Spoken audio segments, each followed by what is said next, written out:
5,925 pounds. Wow. Let's just sit with that massive number for a second, right? That is the sheer curb weight of Dodge's newest creation. I mean, you were looking at nearly 3 tons of metal, battery, and ambition here.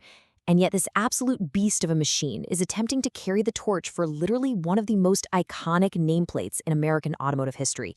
So, welcome to The Explainer. Today we're diving into what might just be the biggest paradox in the auto industry right now, the 2027 Dodge Charger Daytona EV. We are unpacking the wild tension of an automaker trying to market a quiet, hyper-efficient battery-powered car to a fan base that is, let's face it, totally obsessed with a roaring sound and the raw feel of a gas-guzzling V8. It is a genuine culture clash, and Dodge is tackling it head-on. We have got a packed agenda today. We're going to cover electrifying the muscle car, unpacking the performance numbers, retro design meets modern tech, the fake exhaust controversy, range and the NACS port, and finally, the price tag debate. Let's get right into it. Starting off with Section 1, electrifying the muscle car, and that big world's first claim. Here it is, the 2027 Dodge Charger Daytona EV. Now, Stellantis is boldly calling this the world's first and only electric muscle car. They built it on their brand new STLA large platform, which is designed from the ground up to handle high-performance, multi-energy capabilities. And, their goal here is simple on paper, but incredibly difficult in practice. How do you electrify an absolute legend without losing its soul? Moving right along to Section 2, unpacking the performance numbers. It's heavy, but as you'll see, it's blisteringly fast. Okay, when you look at the raw output Dodge is generating here, it's pretty wild. The RT trim gives you a very respectable 496 horsepower, but the Scat Pack? That trim reaches a massive 670 horsepower and 627 pound-feet of torque. To hit that peak 670, it actually uses a standard power shot feature. It's basically a push-button boost right on the steering wheel that dials in an extra 40 horsepower for 10 seconds of just pure adrenaline. But of course, raw power isn't enough, right? You've got to control it. So along with standard all-wheel drive, Dodge is trying really hard to keep that muscle car spirit alive with a whole suite of track-focused software. Drivers get access to things like donut mode, drift mode, line lock for warming up the rear tires, and launch control. They are essentially using digital software tools to replicate analog smoky thrills. And here is where the physics just get totally weird. Despite weighing nearly 6,000 pounds, which is honestly like driving around a small rhinoceros, the Scat Pack Coupe blasts to 60 miles per hour in just 3.3 seconds. Think about that. That makes this incredibly heavy EV literally quicker off the line than the legendary gas-powered Hellcat. The engineering feat here is absolutely undeniable. That EV thrust is very, very real. Let's pivot to Section 3, retro design meets modern tech.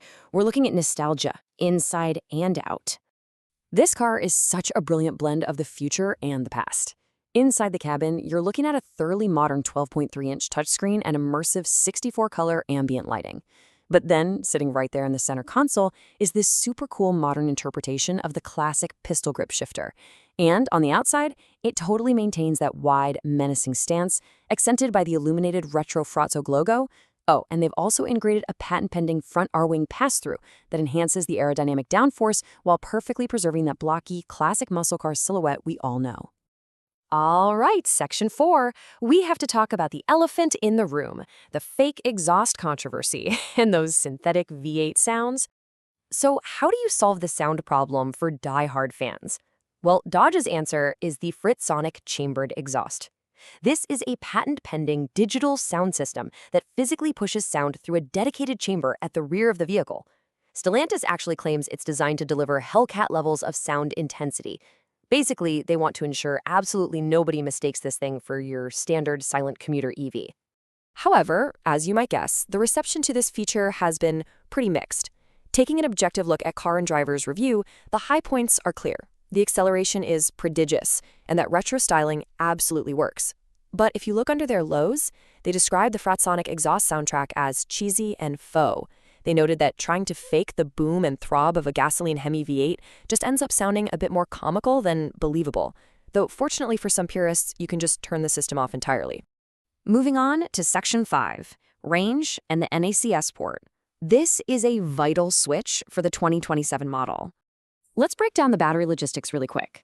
The Charger utilizes a 94 kilowatt-hour usable battery pack, which allows for a peak charge rate of 183 kilowatts.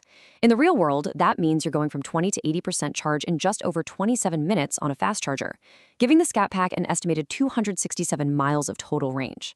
But the really major functional update here is the adoption of the NACS port. For 2027, drivers will have native access to Tesla superchargers, which is a total game changer for the road trip experience. Finally, we arrive at Section 6, the price tag debate and the community pushback. The Mopar community is definitely asking some tough questions right now.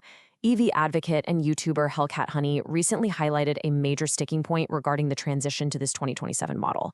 She basically asked, what would possess a company to increase the price tag by $12.5 grand? Since the performance specs and the body remain largely the same, buyers are genuinely wondering, is adding a Tesla charging port really worth a $12,500 markup? And her frustration is deeply anchored in current market data. Because some earlier EV models have sat on dealership lots for a while, the market has seen steep discounts on leftover inventory. You can currently find 2024 or 2025 used Scat Packs hovering right around the $39,000 mark. Now compare that to the starting MSRP of the new 2027 Scat Pack Coupe, which is nearly $75,000. It is super easy to see why consumers are experiencing some severe sticker shock when the new model is almost double the real-world street price of its immediate predecessor. So, bringing it all together, the 2027 Charger Daytona EV stands as a truly fascinating paradox. It offers undeniable performance and perfectly executed retro styling, but it wraps all of that in artificial engine noises and a pretty massive premium price tag. It leaves us with one final big question to consider. Can an electric vehicle, no matter how ridiculously fast or how heavily engineered with software tricks it is, ever truly replace the soul of a Hellcat? Honestly, that's what the market is about to decide. Thanks so much for joining me for this explainer, and keep questioning what drives us forward.